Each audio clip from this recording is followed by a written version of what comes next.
ಝೊಂಬಿ drugs ಬಗ್ಗೆ ಭಾಳ viral ಆಗ್ತಿದೆ ಸರ್. ನಾನು ಅದನ್ನು ಮಾಹಿತಿ ತೊಗೊಂಡೆ ನಿನ್ನೆ ದಿವಸ. ಅದು ಅವ್ನು ಯಾರೋ ಒಬ್ಬ ಹರಿಯಾಣ ಪಂಜಾಬ್ ಬಂದು ಇಲ್ಲಿ ಕೆಲಸಕ್ಕೆ ಬಂದಿದ್ದಾನೆ. ಅವನು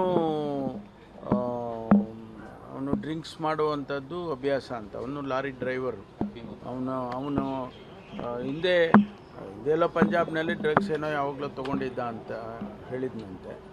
ಆಮೇಲೆ ಇದು ಯಾವ ಜೊಂಬಿನೂ ಇಲ್ಲ, ಏನಿಲ್ಲ. ಅವನು ಡ್ರಿಂಕ್ಸ್ ತೊಗೊಂಡು ಅದ್ರ ಜೊತೆಯಲ್ಲಿ ಅವನು ಬೇರೆ ಅದೇನೋ ಅವನಿಗೆ ಫಿಟ್ಸ್ ಅಲ್ಲ, ಏನೋ ಕಾಯಿಲೆ ಬರುತ್ತೆ ಅಂತೇಳಿ ಅದಕ್ಕೆ ಮೆಡಿಸಿನ್ ತೊಗೊಂಡಿದ್ನಂತೆ.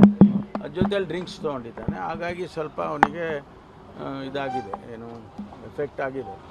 ಅದು ಬಿಟ್ಟರೆ ಯಾವ ಆ ಥರದ್ದು ಕೇಸಸ್ಸು ಎಲ್ಲೂ ಕೂಡ ಬಂದಿಲ್ಲ ಅಂತೇಳಿ ಬೆಳಿಗ್ಗೆ ಕಮಿಷನರ್ ಕೂಡ ನನಗೆ ಮಾಹಿತಿ ಕೊಟ್ಟಿದ್ದಾರೆ. ಅದರಿಂದ ಅದೆಲ್ಲ ಯಾರು ಅದನ್ನು ಪೋಸ್ಟ್ ಮಾಡಿದ್ರು ಅವನ್ನು ಕೂಡ ಹಿಡ್ಕೊಂಡು ಅವನ್ನ ಕೇಳುವಾಗ ಬೇಕಂತ ಈ ರೀತಿ ಪೋಸ್ಟಿಂಗ್ ಮಾಡಿದ್ದೇನೆ ಅಂತ ಅವನು ಒಪ್ಕೊಂಡಿದ್ದಾನೆ. ಅದು ಸತ್ಯಕ್ಕೆ ದೂರವಾಗಿರುವಂಥ. ಝೊಂಬಿ ಡ್ರಗ್ಸ್ ಝೊಂಬಿ ಡ್ರಗ್ಸ್ ಅನ್ನೋದು ಇಲ್ಲ.